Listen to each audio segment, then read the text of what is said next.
NLEX SLEX connector update po tayo mga kababayan. Ngayon ay December 6, 2023. Sa ngayon may nakikita tayong isang girder ba ang tawag dito? Girder o isang bakal na tulay na bagong dating dito sa project na ito. Ayan na nakasangkay pa po siya sa isang mahabang trailer o lobet na makikita po natin, at may nakaabang na crane.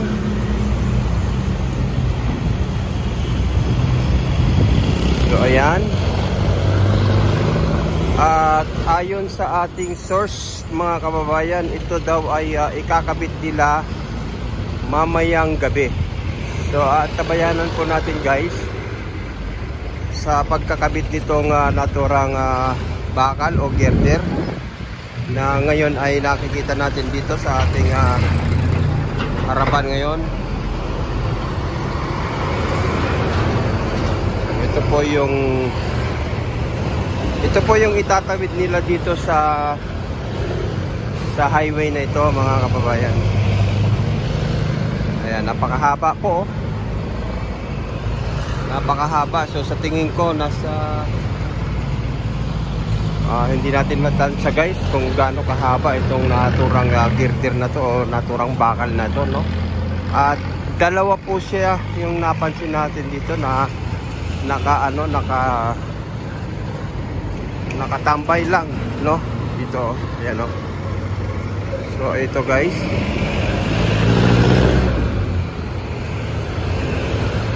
at kapansin-pansin meron din doon sa kabila. So unahin lang po muna natin yung nandito sa gawin natin. Dito po ito sa going to Cubao, no? Yung nasa kinaroroonan po natin. Ito po yung Old Santa Mesa.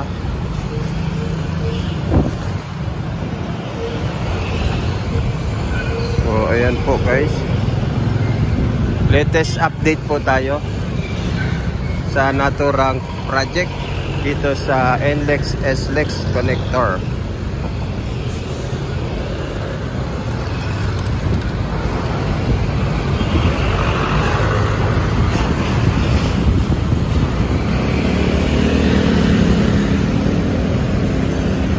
Galing, no? So ayan, no? Kung napapansin nyo, yung naturang poste na yun na nasa gitna ng LRT ay ipipihit po yun guys. Ayan po.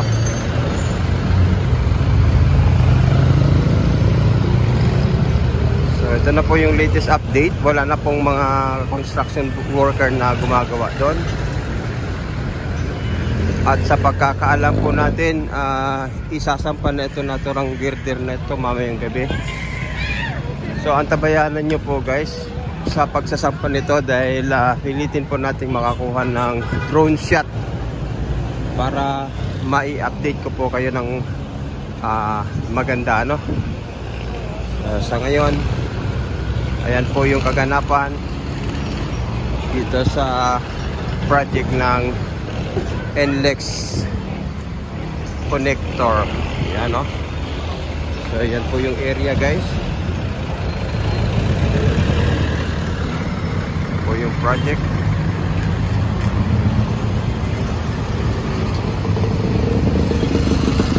Ayan.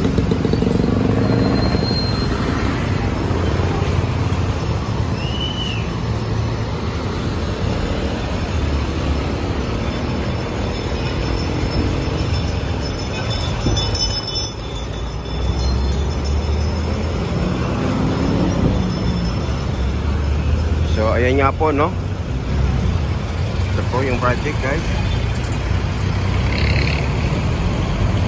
So sa pagkakaalam po natin, yung naturang girder na yon, yung bakal na yon, idudugtong po dito sa magkabila na yan. Itatawid po yan.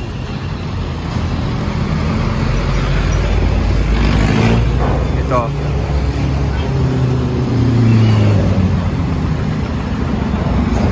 bakal po na yon, yan, yung bakal na yan, yung girder na yan, yan po ay isasampa na doon. Yan. Yung magkabila po na yan, dyan po idudugtong yan. Yung naturang bakal na yan o girder na yan, yan po yung idudugtong na po dyan sa portion na yan. At dito naman sa portion na to, mula naman dyan hanggang dito, hanggang dyan, idudugtong po yan guys hanggang dito. Yan. So yan po yung karugtong niyan guys. At may LRT2 pa tayo nakita. Going to Antipolo po yan. So yung naturang bakal po na yun guys, dito yan sa poste na yan. Ang karugtong po niyan ay ito. Ayan, yan po. Diyan po yung karugtong niyan, yung poste na yon, yung malaking bakal na yon na nakikita mo natin. Yun po yung idudugtong nila sa magkabila po na yan. Yan, magkabila po na yan. So, antabayanan po natin guys, pagka naidugtong na po yan, antabayan natin by mamayang gabi po yata ayon sa ating source. Ayan o, may LRT naman po doon. Hindi nga lang po natin siya makita. Ayan, yan po yung kabuuan. So, yan po. At makikita natin po yan dito. So yan po yung naturang, ito po, ayan, nakikita nyo po yung bakal na yan, yung parang napakahabang bakal po na yan. Yan po yung idudugtong dito sa patawid, dito sa naturang skyway. Ano? So yan po. Yan. Itong bakal po na to, yan. So sa ngayon, hinahanda na po nila para sa forma, pinoporma na po nila guys. Ayan.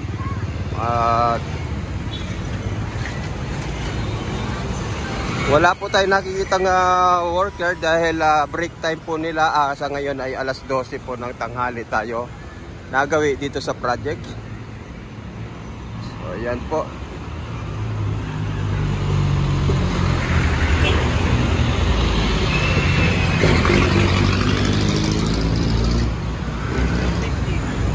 So mas maganda po yan kung maaktuhan po natin at makikita po natin na kasalukuyang ikinakabit. So yan po.